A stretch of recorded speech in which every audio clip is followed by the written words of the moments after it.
In the unforgiving heat of the desert, two German shepherds stumbled upon an unimaginable sight. A young lion, chained and abandoned under the burning sun. What the dogs did next was so powerful, so moving, that everyone who witnessed it was left in tears, and the world would never forget their courage. The desert stretched for miles, endless and indifferent, shimmering beneath the relentless midday sun. Heat rose in waves from the cracked earth, and the wind carried only the faint scent of dust and distant wildflowers. For most creatures, this was a place to avoid, a land of survival, not mercy. But on this day, two German shepherds ran with purpose through the sand, their powerful bodies cutting determined tracks as they searched for something only they could sense. Their names were Rocco and Bella. Trained as search and rescue dogs for the local wildlife patrol, they had spent years braving all manner of danger. Floods, fires, missing hikers, but nothing could have prepared them for what they were about to find. As they moved over a dune, Rocco stopped suddenly, ears sharp, nose twitching at the air. Bella, ever his shadow, fell into step beside him, her eyes tracking his every move. Ahead, at the base of a small rocky outcrop, a strange shape caught the sunlight, a flash of gold against the pale sand. The dogs approached warily, their instincts torn between caution and concern. As they drew closer, the truth became heartbreakingly clear.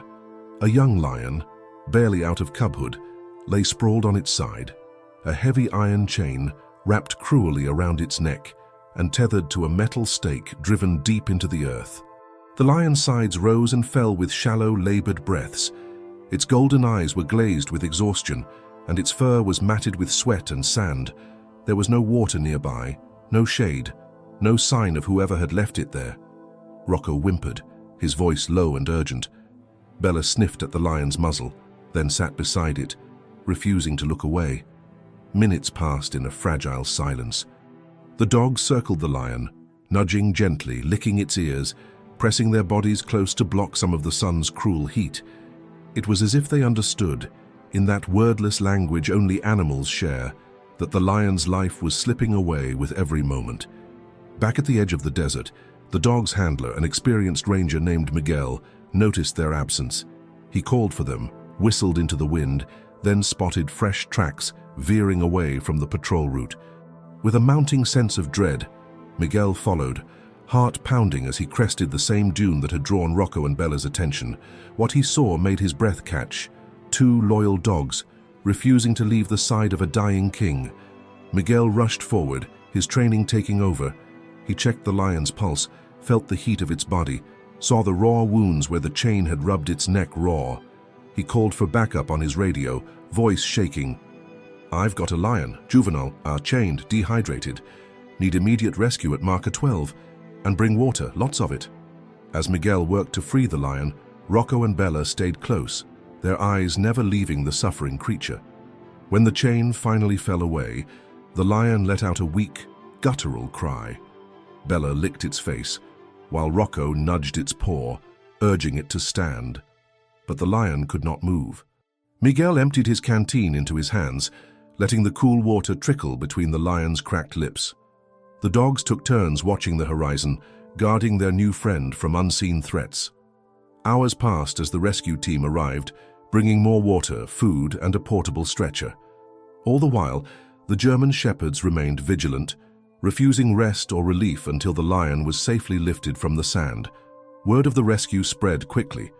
Photos of Rocco and Bella curled protectively around the young lion went viral, capturing the hearts of people far beyond the desert's edge. Some called it a miracle, others a lesson in compassion from the most unlikely heroes. But for Miguel, and for everyone who witnessed the scene, the real miracle was something quieter, the moment when two dogs saw suffering and chose to stay, not out of duty, but out of an unbreakable sense of empathy. And as the convoy rolled away from the desert, Lion resting between the dogs who had saved his life, no one could shake the feeling that they had witnessed something sacred. Little did they know, this was just the beginning, for the lion's rescue would set in motion a series of events, of healing, courage, and impossible friendship that would change the lives of Rocco, Bella, and an entire community forever. The rescue convoy raced across the desert, the sun sinking low and casting long shadows over the golden sand. Miguel sat in the back of the truck, gently supporting the lion's heavy head, while Rocco and Bella curled tightly around the animal's body. Every so often, the lion's eyes fluttered open, pupils wide and searching, only to settle again at the sight of the two dogs keeping watch. They reached the wildlife sanctuary at dusk, greeted by a team of veterinarians and volunteers who had prepared an emergency enclosure lined with soft blankets and bowls of cool water. As the lion was carried inside, Rocco and Bella followed, refusing to leave the side of their new companion. Even as the staff tried to usher them away, the dogs sat at the gate, eyes fixed on the lion, with a fierce devotion that surprised everyone. The first night was tense. The lion, soon named Simba by the sanctuary staff, drifted in and out of consciousness, his breathing shallow, his body weak from dehydration and sun exposure. Veterinarians worked through the night, carefully removing sand from his wounds, treating the raw, infected skin around his neck, and administering fluids and medication. Through it all, Rocco and Bella kept vigil outside the enclosure, their noses pressed to the wire, whimpering whenever Simba stirred. Miguel, exhausted but determined, camped beside them, whispering encouragement and scratching their ears. "You did good, ragazzi," he murmured in Italian, his native tongue. "You saved him." As dawn broke, Simba's condition stabilized. The staff, astonished at his resilience, allowed Rocco and Bella inside for a brief visit. The dogs approached slowly, tails wagging, ears low. Simba managed to lift his head, a spark of recognition lighting his golden eyes. He let out a rumbling purr, softer than thunder, as the dogs lay down beside him. For the first time since his ordeal began, Simba slept peacefully, surrounded by warmth and friendship. Over the following days, a remarkable recovery began. Rocco and Bella became Simba's constant companions, helping the lion adjust to his new surroundings. When Simba struggled to stand, Rocco would nudge him gently, while Bella would lick his muzzle in encouragement. During the hottest hours, the three would rest together in the shade, a patchwork of fur, black, tan, and gold, breathing in unison. Sanctuary staff and volunteers quickly noticed the bond between the animals. "It's as if they know. He's not just another wild creature," remarked one caretaker. "They see him as family." The dog's presence seemed to calm Simba, who was wary of humans but trusted his canine rescuers without hesitation. Miguel documented their progress, sharing photos and videos online. The world watched in awe as the three animals forged an unlikely friendship. Messages of support flooded in from across the globe. Some sent donations, others sent stories of their own pets' acts of kindness. Children drew pictures of Simba, Rocco, and Bella, sending them to the sanctuary as symbols of hope. But for all the joy, questions remained. How had Simba ended up chained and abandoned in the desert? Who could have committed such cruelty? Authorities launched an investigation, but leads were scarce. The only certainty was that without Rocco and Bella, the lion would not have survived another hour in the brutal sun. As the weeks passed, Simba regained his strength. He learned to trust the sanctuary staff, though he always kept one eye on his canine guardians. The bond between the three grew stronger. The dogs taught Simba to play, to chase a ball, and even, much to the amusement of the volunteers, to bark when he wanted attention. One afternoon, as the sky burned orange with sunset, the sanctuary held an open day for visitors. Children and adults alike gathered by the enclosure, watching in awe as Simba, Rocco, and Bella played together in the grass. There were tears in many eyes as the lion, once on the brink of death, now chased his friends with a joy that seemed to defy his past. Yet beneath the celebration, Miguel sensed that this story was not finished. Something deeper tied these three together, something that would soon be tested in ways none of them could imagine. For in the world outside the sanctuary, shadows still lingered, and the real test of courage, loyalty, and hope was yet to come. As summer deepened, Simba's recovery became nothing short of miraculous. Gone was the frail, frightened lion found dying in the desert. In his place was a creature growing stronger each day, his fur shining and his steps surer. Rocco and Bella remained constant by his side, their friendship a living miracle in itself. The staff at the sanctuary marveled at how Simba adapted, crediting the two German shepherds for his rapid transformation. Whenever Simba faced a new challenge, whether it was learning to trust the keepers, braving the sound of vehicles, or exploring new parts of his enclosure, Rocco and Bella were there to show him the way. They seemed to sense his anxiety, meeting it with gentle encouragement and unwavering patience. Miguel, too, grew deeply attached to the trio. He spent hours each day documenting their interactions, Rocco herding Simba away from danger, Bella curling up to nap against the lion's massive side, Simba responding with slow, rumbling purrs that sounded like distant thunder. Word spread, and soon animal behaviorists from universities began to visit, hoping to understand the depth of this interspecies bond. One morning, an urgent call came from Sanctuary Director Eleanor. "Miguel, you need to see this," she said, voice trembling. The security team had found evidence of trespassers, fresh tire tracks at the edge of the property, a section of fence cut, and footprints leading toward Simba's enclosure. The investigation into Simba's abandonment was suddenly, chillingly real again. Miguel's blood ran cold. He doubled the patrols and insisted that Rocco and Bella sleep inside the main building each night, hoping to keep them safe. But the dogs resisted, whimpering at the doors, longing to return to their friend's side. That evening, as the sun bled into the horizon, Rocco and Bella grew restless. They barked at the wind, noses twitching at scents only they could detect. Sensing their anxiety, Miguel took them on a late walk around the sanctuary perimeter. The desert, usually silent at night, felt watchful, alive with hidden threats. Suddenly the dogs froze, hackles raised, bodies rigid with alertness. Miguel saw them fixate on a distant shadow by the fence line. He called out, his voice sharp, and a figure bolted into the darkness, leaving behind only a flash of movement and a trail of footprints in the sand. The next morning, Miguel and the staff combed the sanctuary for clues. They found cigarette butts, tire prints, and, worst of all, evidence that someone had tried to poison the water at Simba's enclosure. The sanctuary erupted into urgent activity. Water troughs were replaced, security increased, and the local authorities were notified. Throughout it all, Rocco and Bella refused to leave Simba. They paced around his enclosure, sniffing every corner, barking at the faintest sound. Simba, sensing their agitation, grew wary too. He refused food, staying close to the dogs and keeping his gaze locked on the horizon. The sanctuary decided to suspend all public visits. Volunteers and staff worked around the clock to keep the animals safe, but fear gnawed at everyone. Who were these trespassers? What did they want with Simba? Days stretched into a tense vigil.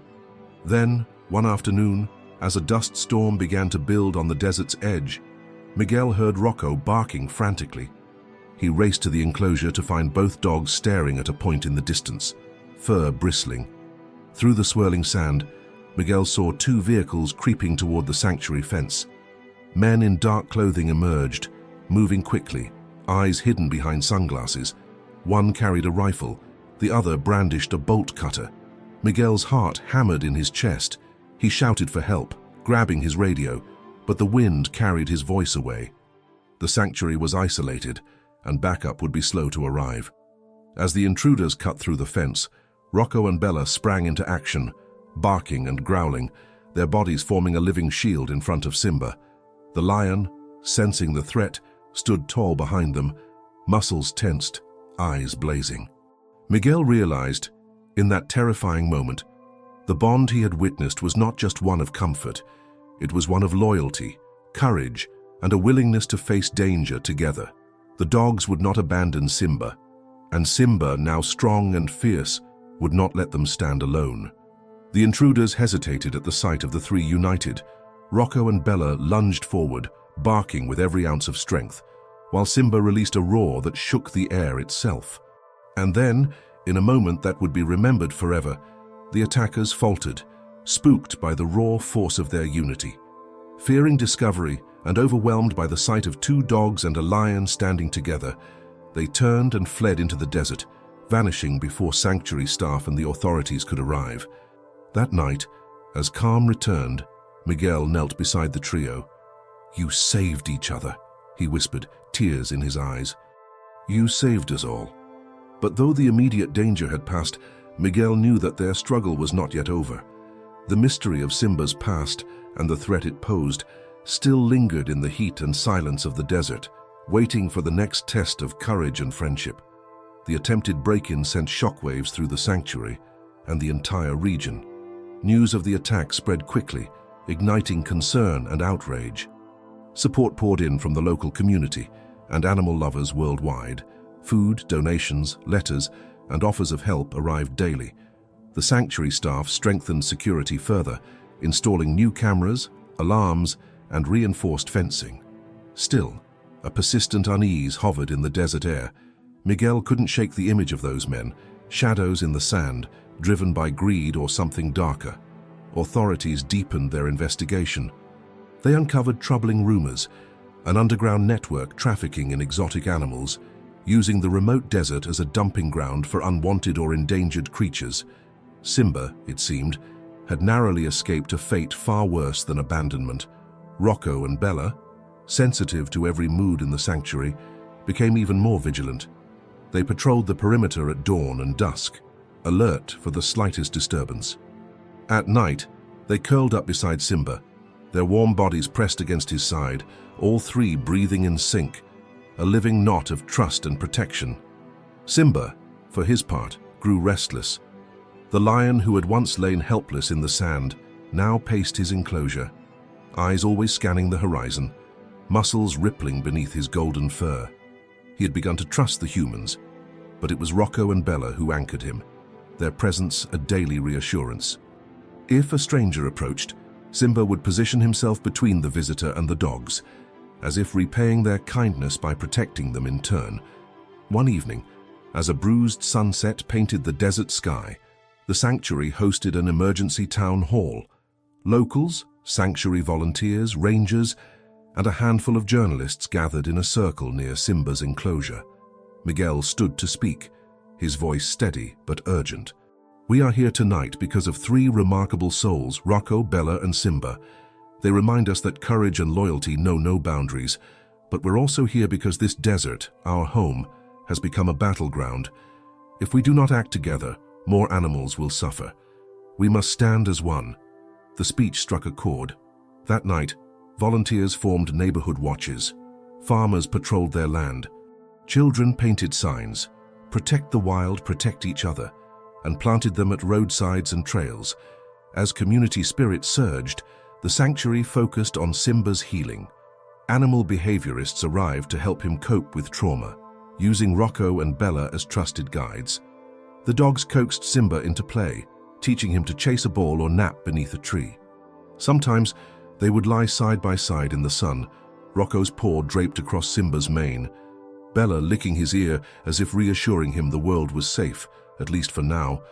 But the past was never far away. One afternoon, Miguel was called to the front gate.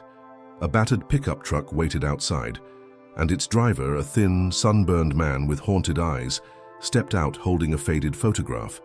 He introduced himself as Faisal and explained in halting English that he had once worked as a caretaker for a private menagerie across the border.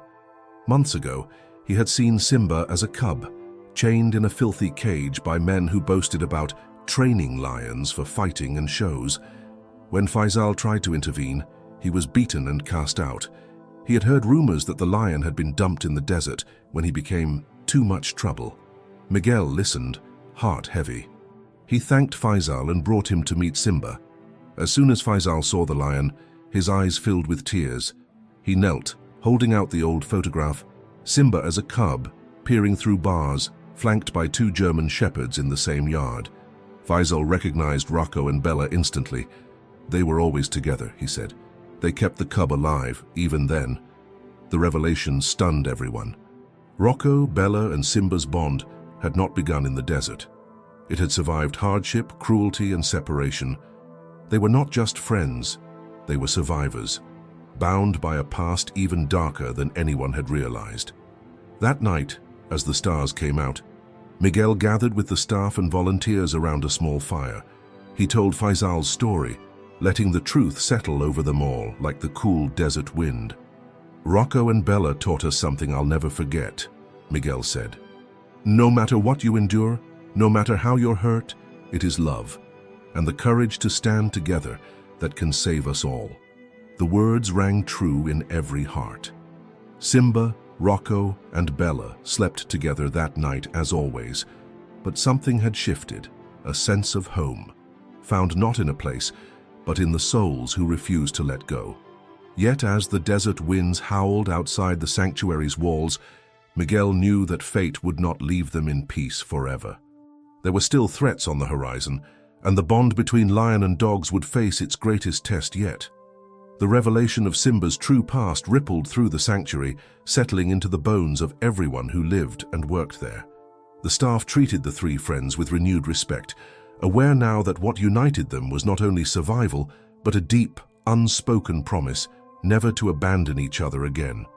Miguel and the sanctuary leaders coordinated with local authorities and animal welfare organizations, providing Faisal's testimony and the old photograph as evidence of the trafficking ring. The region's law enforcement, galvanized by public outcry and media attention, stepped up patrols and began tracking down leads tied to the illegal menagerie. For a while, a sense of hope returned to the sanctuary. Maybe justice, at last, would be served. Meanwhile, Simba, Rocco, and Bella continued their quiet rituals. They ate together, played together, slept together under the acacia's sparse shade. The lion's old wounds faded, his coat thickened, and his muscles filled out as he chased balls and lounged in the late afternoon sun. The dogs remained watchful, their loyalty undiminished. Faisal, finding healing in their presence, began volunteering at the sanctuary, helping with feeding and maintenance, always keeping a gentle hand on Simba's mane, but beneath the surface, tension lingered. The nights seemed longer, the desert winds louder. Simba, once calmed by his friends, began pacing more often, eyes searching the horizon. Rocco and Bella shadowed him closely, responding to every shift in his mood. One evening, as a blood-red sun sank behind the dunes, an urgent call came through the sanctuary radio. A patrol vehicle had found a mutilated carcass, another animal, likely a big cat, dumped near the old border fence. Miguel raced to the scene with Faisal and two rangers. The evidence was grim and clear. The trafficking ring was still active, and they were sending a message. The sanctuary tightened security further, but Miguel knew the threat was growing. He met with the staff that night, voices tense in the lantern-lit break room. "We can't turn away, not now. They'll try to take Simba, or worse. We must be ready." Everyone agreed to stay on high alert, sleeping in shifts, carrying radios everywhere. Rocco and Bella seemed to sense the gravity of the moment, becoming even more protective of Simba, refusing to leave his side for a moment. The staff devised a plan. Simba's enclosure would be reinforced, surveillance increased, and decoy patrols sent out to mislead anyone watching the sanctuary. They trained the dogs to alert at specific signals, and Faisal began teaching Simba to respond to certain calls and whistles. Training meant for emergencies only. The tension mounted as rumors swirled of strangers seen in the nearby villages, asking about the lion and the dogs. Sanctuary supporters rallied, organizing night watches and sending food and supplies. Children drew new posters, "Not one more lost," "Courage is family," "Protect our friends."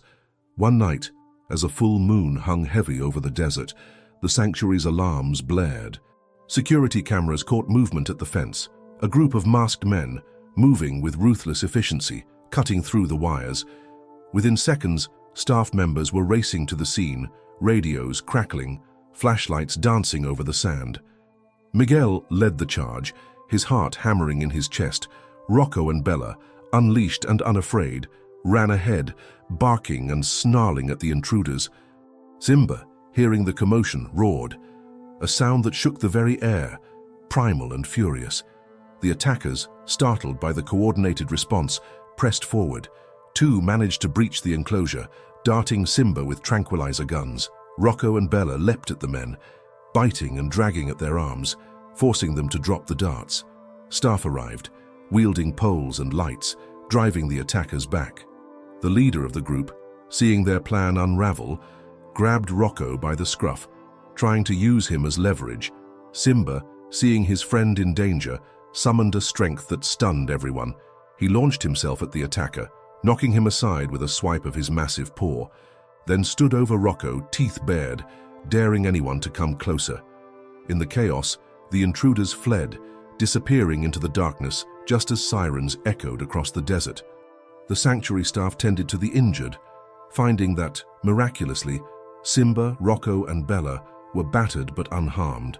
The tranquilizer darts had missed, and the dogs, though shaken, pressed close to Simba, licking his face as if to reassure themselves he was truly there. That night, no one slept. They gathered in the enclosure, staff and animals together, united in shock and relief. Miguel knelt beside Simba, voice rough with emotion. "You are family. We won't let them take you. Never." For the first time in weeks, Simba purred contentedly, Rocco and Bella nestled at his sides. The full moon watched over them, a silent witness to the night's courage. But as dawn crept over the sand, Miguel knew the fight was not over. The world could be cruel, but as long as they stood together, as long as love and loyalty endured, there was still hope, even in the heart of the desert. The attack changed the sanctuary forever. In the days that followed, word spread across the country, on television, in newspapers, and especially online, about the bravery of 2 German shepherds and a lion who had fought off poachers together.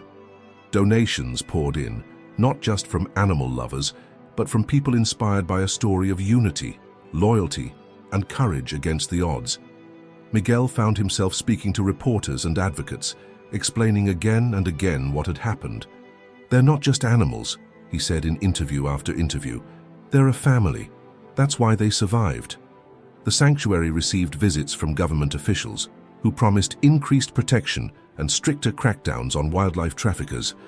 Security fencing was upgraded, motion sensor lights and alarms were added, and a permanent ranger presence was established on site. Local volunteers signed up to help with night patrols and even organized neighborhood watches in the outlying villages. But despite these efforts, no one could truly relax. The threat lingered at the edges of every day, like a shadow in the corner of a room. Simba, though outwardly recovered, remained alert and tense. He rarely slept deeply, and whenever a vehicle approached the sanctuary, he would stand tall and place himself between Rocco, Bella, and the fence. Miguel spent long hours at his desk, helping authorities identify the men from security footage. Faisal, who knew the underworld by necessity, recognized several faces and provided crucial information. Little by little, law enforcement unraveled the network behind Simba's suffering. During this tense period, the bond between the 3 friends deepened even further. Rocco and Bella, once playful and rambunctious, became almost parental toward Simba. If he flinched at a loud sound, they would press their bodies to his, grounding him. When Simba wanted to chase or play, the dogs matched his energy, tugging at ropes, leaping for balls, and racing across the dusty enclosure. At night, the trio would curl up together under the stars, breathing as one. The staff at the sanctuary often found themselves pausing in their work just to watch them. There was something profoundly healing in seeing how these survivors took care of one another, how they had turned shared trauma into shared strength. The story began to inspire more than just the sanctuary.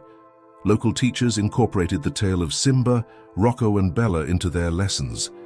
"What does it mean to be brave?" one teacher asked her students.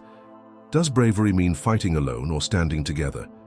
Children drew pictures and wrote letters to the animals, which the staff hung around the sanctuary as reminders of hope. A filmmaker arrived to document their journey. She spent weeks filming the trio, interviewing staff and collecting the drawings and letters sent from all over the world. "People need stories like this," she told Miguel. "Stories that prove love can survive even the cruelest deserts." Meanwhile, Faisal, his heart finally healing, found a new calling at the sanctuary. He started a program for rescued animals traumatized by violence, using gentle patience to teach them to trust again. It was not unusual to find him sitting quietly in a corner, surrounded by frightened creatures who, over time, learned to rest at his feet. Another miracle in a place now known for them. As months passed, the poachers' network began to unravel. Arrests were made. A key leader, the man who had once chained Simba, was brought to trial. The news brought cautious celebration, but Miguel warned the staff to remain vigilant. "The world doesn't change in a day," he said, "but every act of courage matters. Every time we wait, every time we fight together, we make it harder for cruelty to win." One afternoon, just as the heat broke and the sky turned the color of ripe mango, the sanctuary's gate creaked open. A group of children entered, hands full of wildflowers and letters. They stopped at Simba's enclosure, pressing their gifts to the fence. Simba watched them, regal and serene, with Rocco and Bella at his side. One little girl whispered, "Thank you for being brave. Thank you for not giving up on each other." Miguel watched, tears stinging his eyes. In that simple moment, the long arc of suffering and rescue, of fear and hope, seemed to finally find its purpose. The world might not be safe yet, but there were more people standing together, and more hearts willing to wait for the light. Still, Miguel knew the desert was full of lessons, and the next challenge, though unseen, would test them in ways none of them could yet imagine. By late summer, the sanctuary had become a beacon of resilience in a world too often defined by loss. Simba, Rocco, and Bella were now local legends, their bond a living example of how compassion can take root even in the harshest places. For the first time since his rescue, Simba truly began to relax.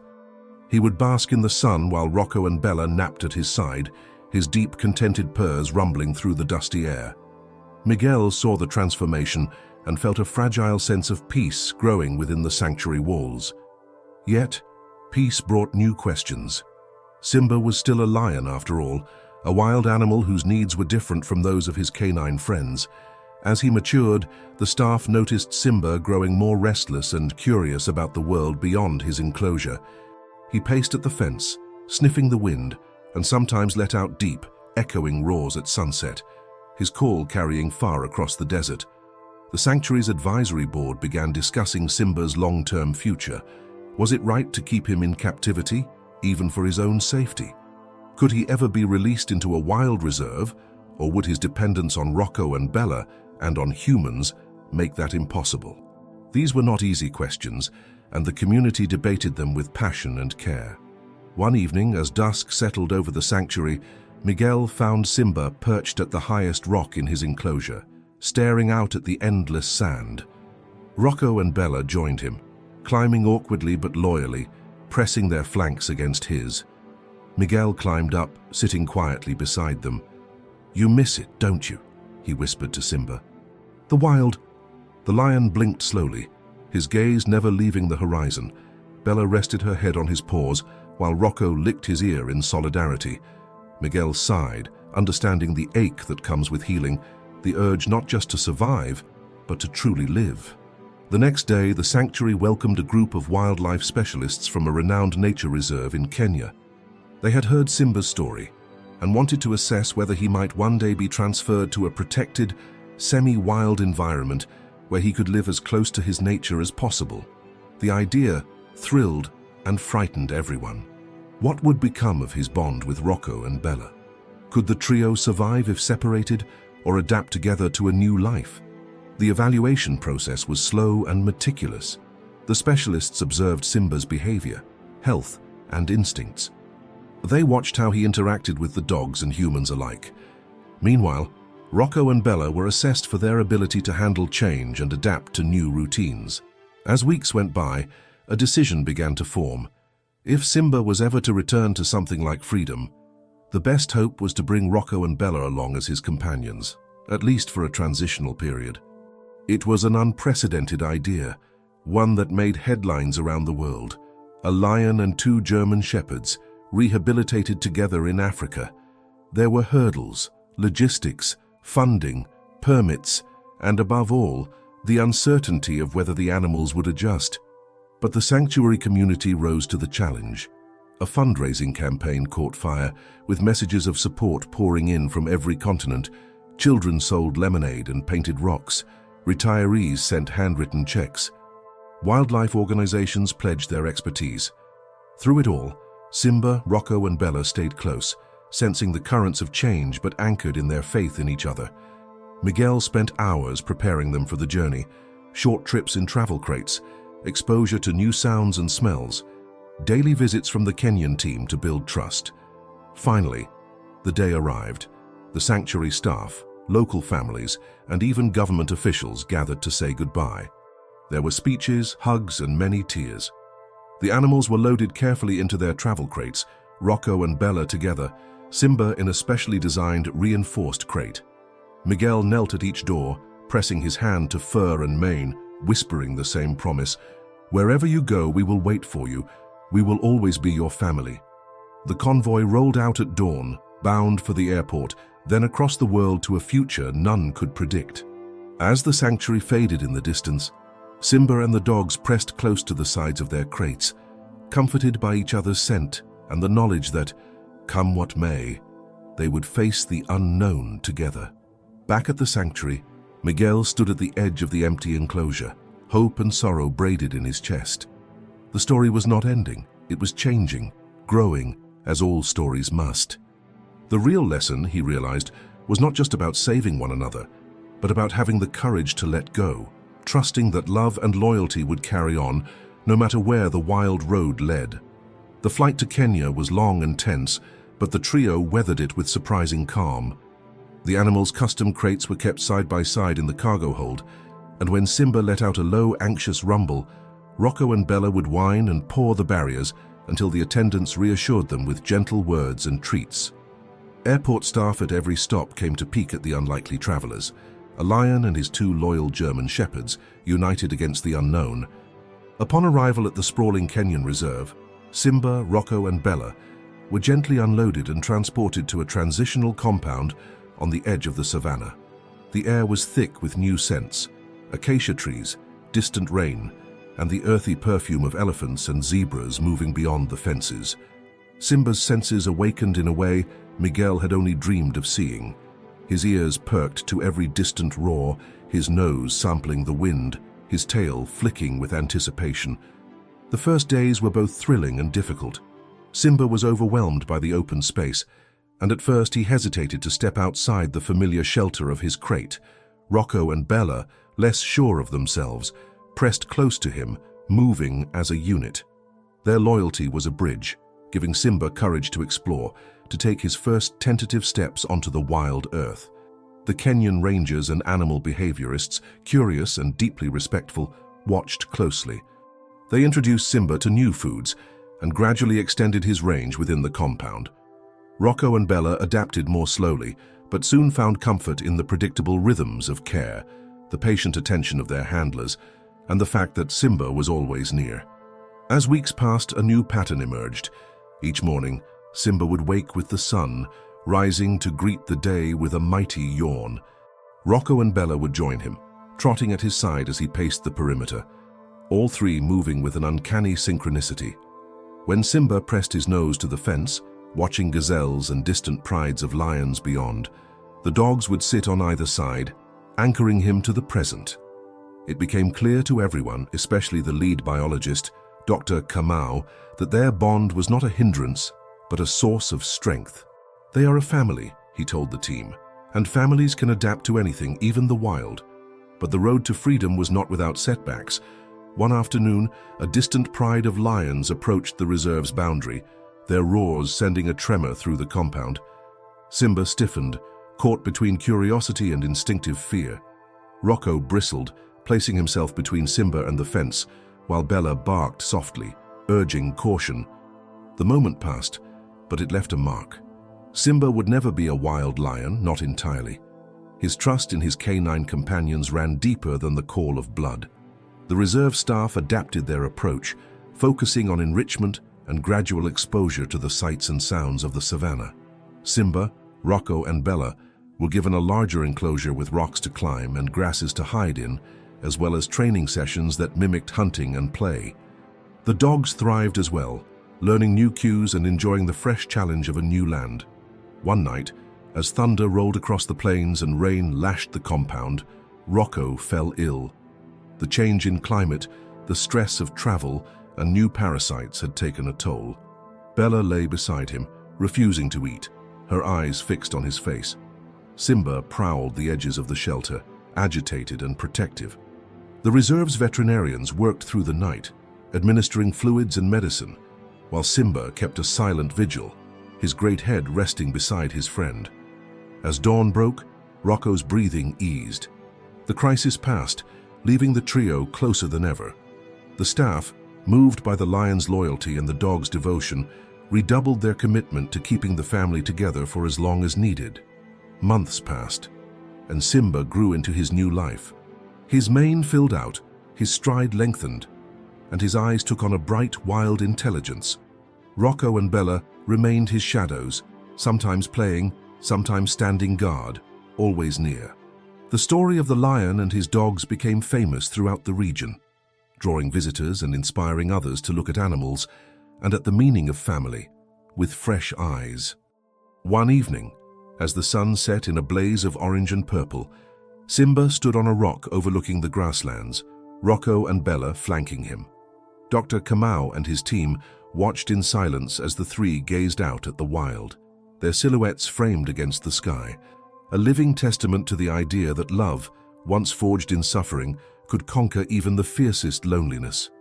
But as the seasons turned, a new challenge emerged, one that would test the depth of their bond and the meaning of letting go. As the dry season settled over the savannah, change swept through the reserve. Simba, once content to remain close to Rocco and Bella, began to display the restless energy of a lion in his prime. He explored further, climbing rocky outcrops to survey the land and gazing longingly at the wild prides roaming just beyond the boundaries. The reserve's biologists watched closely, noting his growing confidence and curiosity. Rocco and Bella, though still deeply bonded to Simba, found themselves faced with a challenge no training could prepare them for. Simba's instincts, honed by months in his new home, pulled him toward his own kind. He would pace along the fence for hours, occasionally roaring in answer to distant calls, his voice deeper and more resonant than ever. The dogs responded with worry at first, pressing close to him when he grew agitated, but over time, they seemed to understand that something important was shifting in their friend. Dr. Kamau called a meeting with Miguel, who had traveled to Kenya for a month to support the transition, and the other staff. "We're witnessing something extraordinary," Kamau said, pointing to a video of Simba interacting with a neighboring pride through the fence. "He's curious, and they're interested too. The dogs have helped Simba become who he is, but they may need to let him take the next step, however hard that might be." Miguel felt the weight of the decision pressing on his heart. Rocco and Bella had given everything for Simba, and now perhaps the greatest gift they could offer was the courage to let him go. The staff prepared for the possibility of a carefully supervised introduction between Simba and the wild lions. The process was slow. With months of preparation, Simba was allowed to scent mark along the fence line, exchange low rumbles with the pride, and, under close watch, observe their behaviors. Rocco and Bella continued to be present, supporting him but staying back when he grew too focused on the other lions. The day of the first introduction arrived. At dawn, under a sky streaked with pink and gold, the staff opened a special gate connecting Simba's enclosure to a large, neutral territory where the wild pride was waiting, watched from a safe distance by the rangers.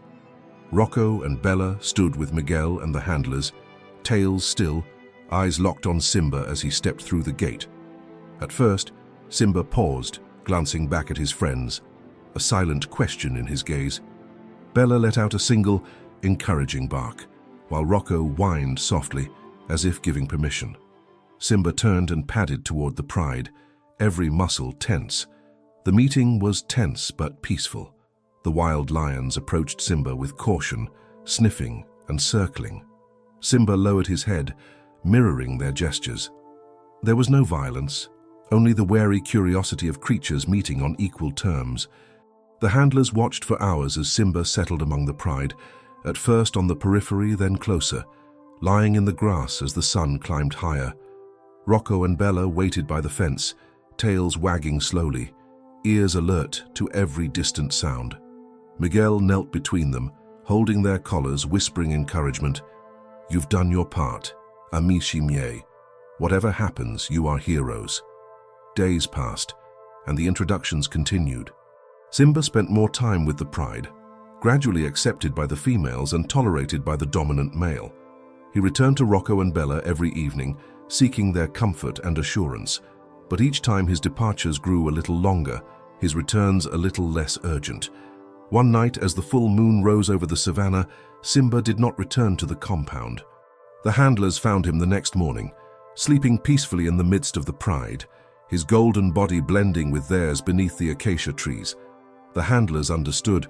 A chapter had ended. Miguel and the rangers brought Rocco and Bella to the fence line. Simba stood and walked to greet them, pressing his head through the mesh, rumbling a low, affectionate sound as the dogs licked his nose and nuzzled his mane. There were tears in Miguel's eyes as he watched the three say their goodbyes. Not an ending, but a beginning written in the wild's own language. Rocco and Bella returned to the handler's side, their work complete. The bond was unbroken, but now it stretched across the grasslands, a promise, not a possession. News of Simba's successful integration made headlines. The story of two German shepherds who had saved a lion and then set him free touched millions. Donations for the reserve flooded in.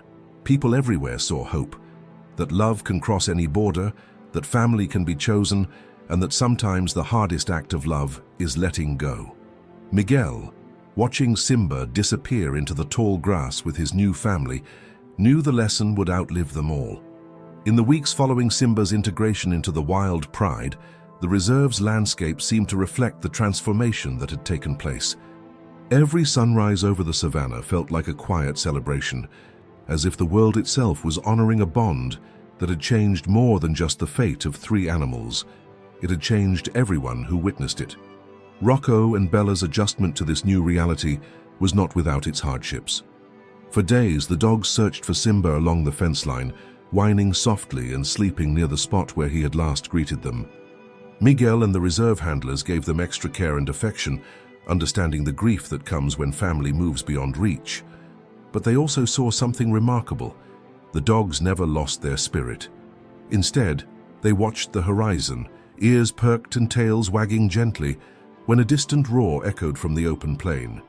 Miguel stayed in Kenya, spending his days at the reserve to help Rocco and Bella transition. He began working with the rangers, using the dogs' skills to help track and protect other wildlife. Lost calves, orphaned antelopes, even the occasional young cheetah who had strayed from its mother. Rocco and Bella proved themselves again and again, their loyalty not diminished but transformed into something new, a watchful care for the wider world. Meanwhile, Simba's progress was carefully documented by Dr. Kamau and his team. The pride accepted him, first as an outsider, then slowly as a brother. The lionesses learned to trust his gentle ways, and the cubs were quick to play in the grass near him. The dominant male, wary at first, eventually ceded territory to Simba, recognizing his strength and steady confidence. In time, Simba's roar became one of the voices that defined the dawn and dusk, no longer the cry of a lost creature, but the claim of a lion who had found where he belonged. Miguel often visited the viewing stations overlooking the open grassland. Sometimes, if the wind was right, Simba would wander close, pausing to look up at the familiar figure of his old friend. There was no sadness in these moments, only mutual respect, a recognition of the journey they had shared. Letters and emails poured into the reserve from around the globe. Children wrote, "I hope Simba never forgets his dogs."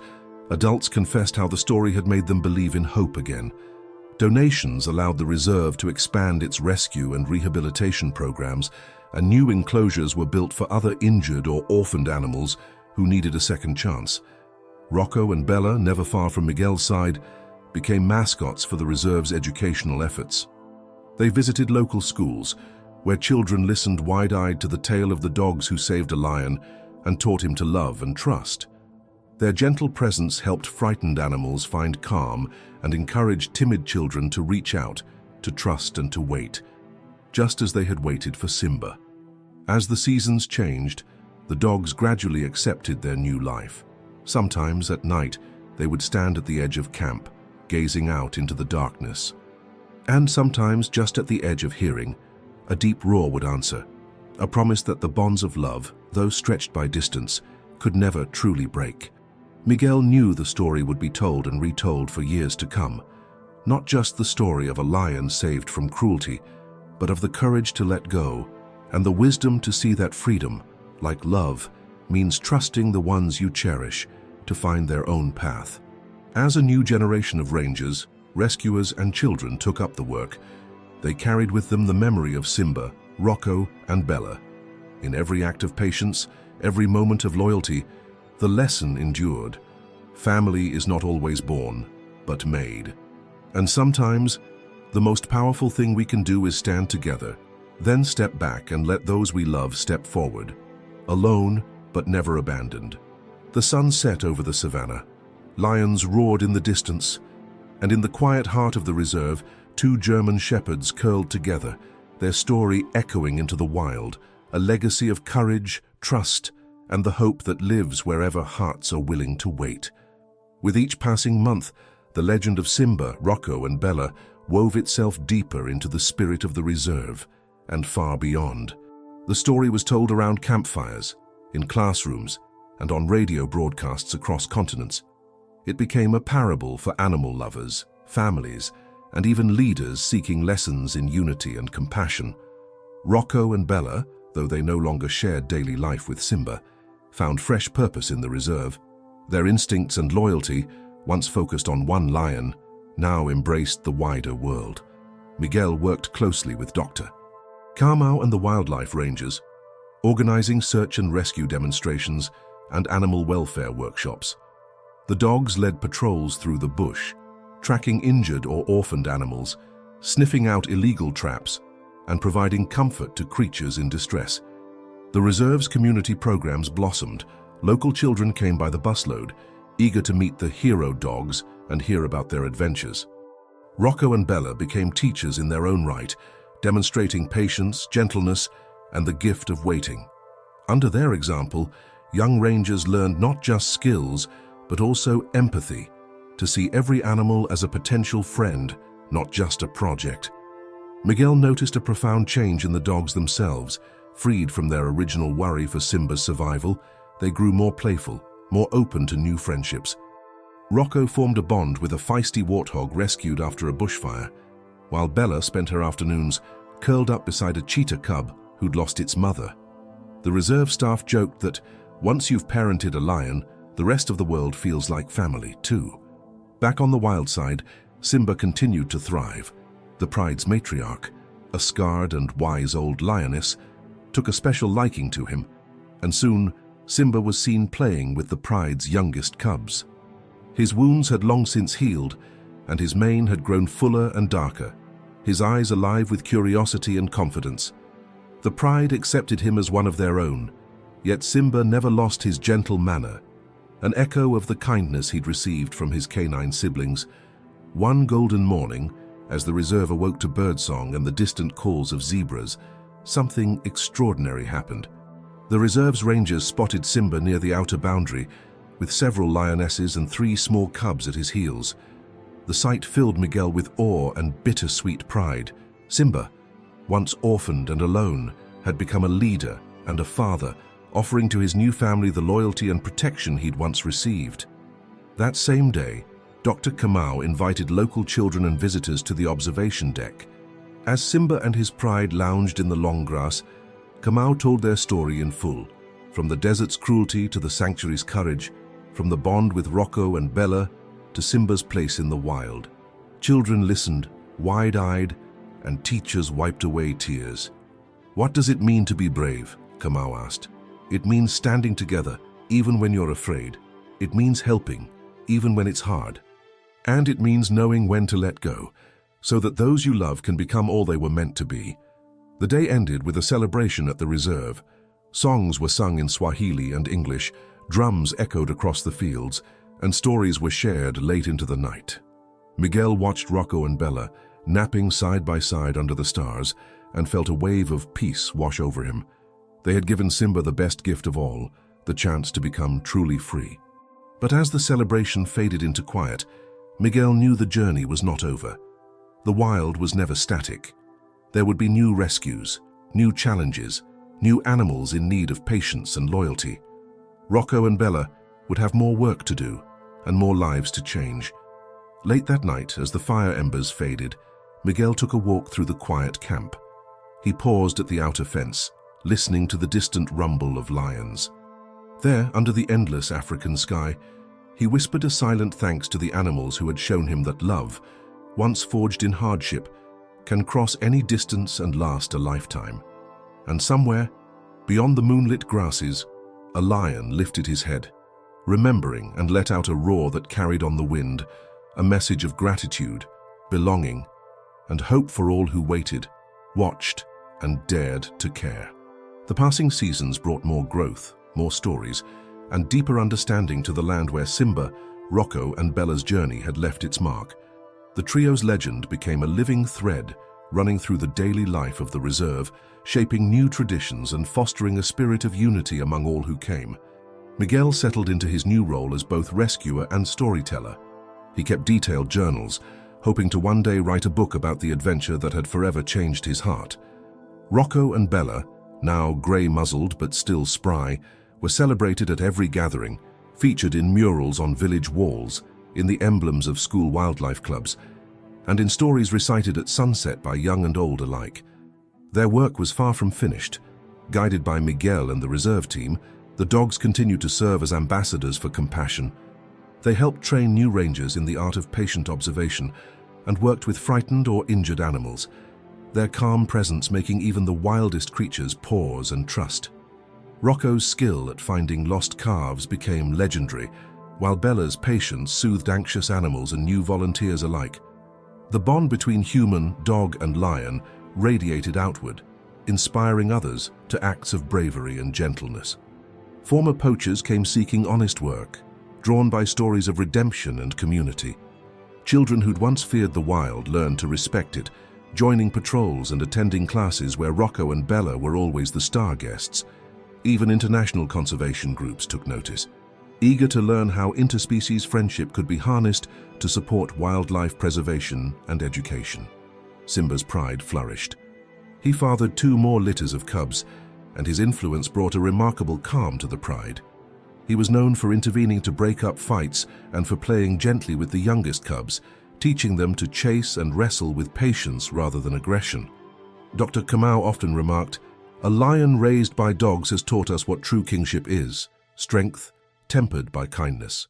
Miguel, though busy, always found time to visit the observation deck at dusk. He watched Simba in the long grass, sometimes catching a glimpse of the lion pausing, as if sensing an old friend's eyes upon him. Occasionally, when the wind was just right, Simba would lift his head and roar, a low, rolling call that Miguel, Rocco, and Bella always answered in their own way. These moments became a ritual, a private celebration of love's enduring promise. The story continued to ripple outward.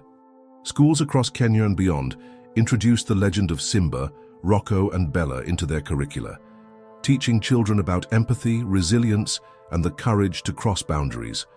Conservationists from Europe and the Americas visited the reserve, bringing their own animals for training or rehabilitation, seeking to replicate the miracle they had heard about. On the anniversary of Simba's rescue, the reserve hosted a festival that drew people from across the continent. There were songs and dances, lantern walks along the fence, and a storytelling circle beneath the acacia trees. Miguel shared the tale of how 2 dogs taught a lion and a community what it meant to stand together in the face of cruelty. He spoke of waiting in the heat, of facing fear with hope, of letting go so that others could grow. As dusk fell, all eyes turned to the horizon. Rocco and Bella, honored guests, sat beside Miguel as a hush settled over the crowd. In the distance, the pride appeared, Simba leading, his mane glowing in the last light. For a brief, perfect moment, the lion and the dogs locked eyes across the grass, the years falling away in a single glance of understanding. The festival ended with everyone releasing lanterns into the night sky. Each flame, Miguel said, was a wish for freedom, for courage, for the chance to belong. As the lanterns drifted higher, the people of the reserve, the visitors, and the animals alike felt something sacred, a promise renewed. Miguel knelt beside Rocco and Bella, now tired but content, and whispered, "We did it. You did it. And because you waited, because you loved, the world is better." That night, with the stars burning above the savannah, Rocco and Bella curled together, their hearts at peace. Simba, somewhere in the tall grass, watched over his pride, his spirit forever linked to those who had saved him. Their journey was a testament to the truth that sometimes the greatest courage is simply to wait, to love, and to let go. As the sun dipped toward the horizon on the day of the great festival, a rare hush settled over the reserve. Word had spread far and wide, and people from distant villages, city dignitaries, and conservationists from around the world had gathered to witness what would become an unforgettable moment in the story of Simba, Rocco, and Bella. Miguel stood at the front of the crowd, Rocco and Bella at his sides, both dogs wearing handmade garlands from local school children. The festival had been a day of joy and remembrance, songs sung under acacia trees, children acting out the trio's story, and elders sharing wisdom about the old ways of coexistence between people and the wild. But as dusk approached, a subtle tension rippled through the gathering. A new threat had arisen, one final echo of the cruelty that had once threatened to destroy Simba's life. Days earlier, poachers had been sighted just outside the reserve, their presence a chilling reminder that freedom and safety in the wild must always be guarded, never taken for granted. The rangers, led by Dr. Kamau and Miguel, had spent the day preparing. Patrols were doubled, and the celebration itself was moved closer to the heart of the reserve, where everyone could be protected. But for Simba, now a father and leader, there was no question. His place was with his pride, not in hiding. As twilight painted the sky in shades of violet and gold, the first warning echoed across the grasslands, a distant, unnatural noise, the sharp crack of a gunshot. The crowd froze. In that moment, the years of waiting, of healing, and of learning to trust all came to a head. Rocco and Bella, instincts sharp, sprang into action. With Miguel and Kamau at their side, they raced toward the perimeter, joined by rangers and volunteers. Simba, sensing the danger, let out a mighty roar that rippled across the reserve and sent his pride racing for the thickets, cubs tucked close by the lioness's sides.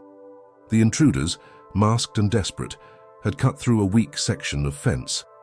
Their goal was clear, to snatch whatever animal they could, perhaps even Simba, whose story had made him a prize for black market traders. But they had not counted on the unity forged in this place, or the courage of those who called it home. Rocco and Bella, unleashed, led the charge. Their barks and growls cut through the confusion, giving the rangers precious seconds to flank the poachers.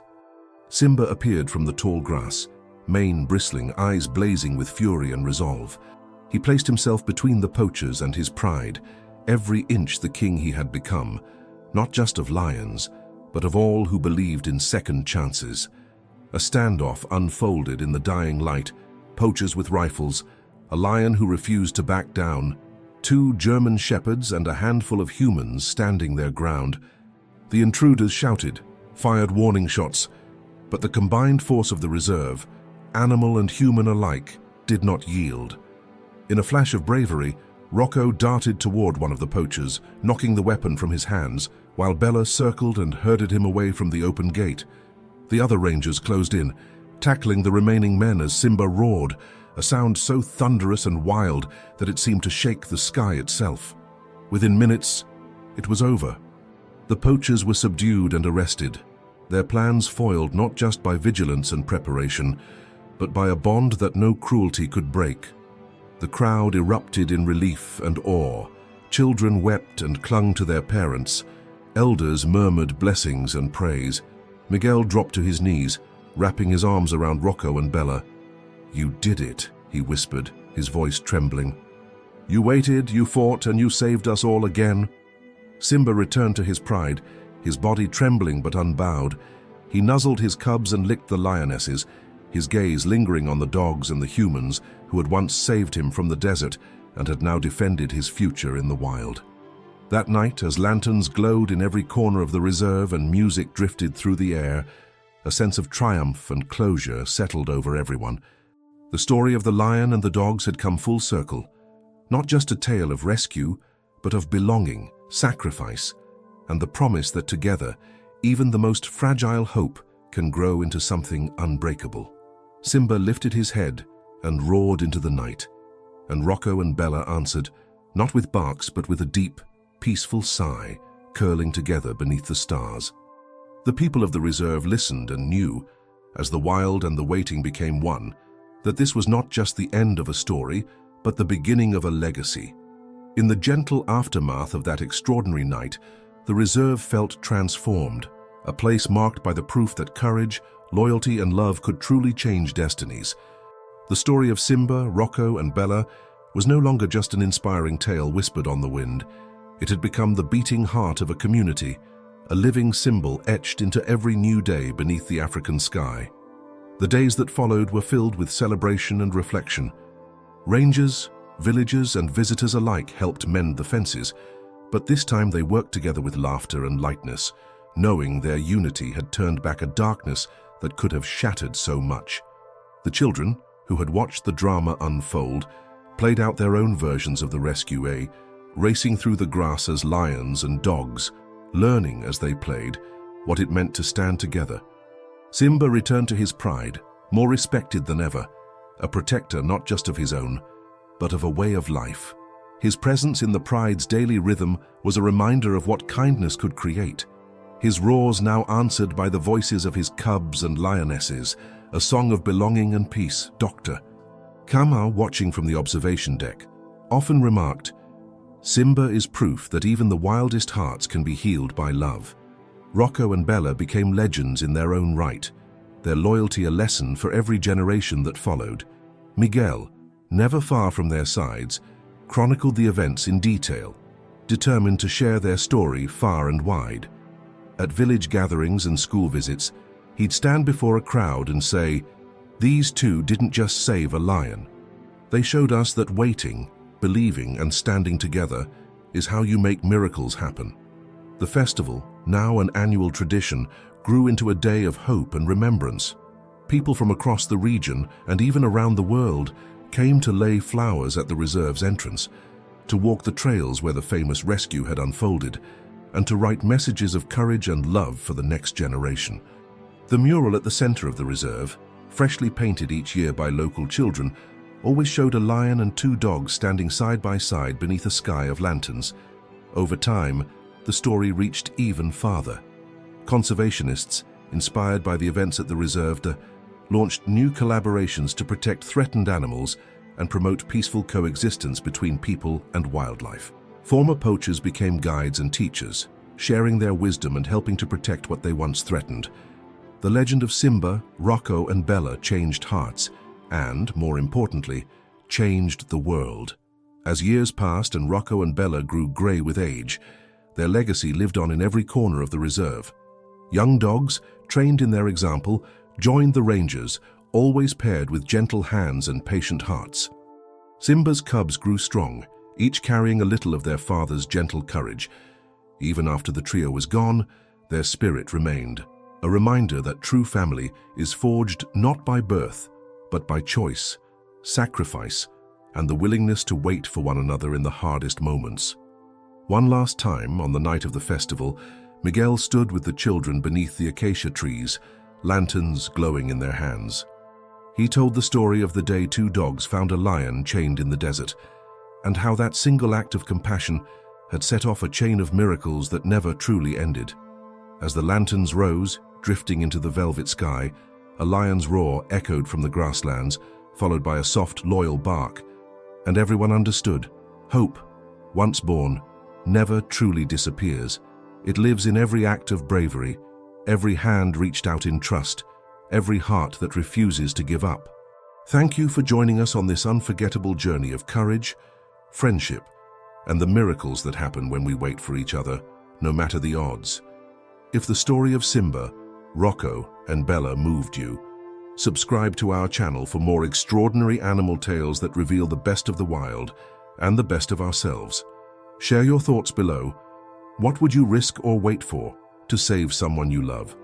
And don't miss our next video for another powerful true story that proves, time and again, that love and hope can triumph even in the most unlikely places.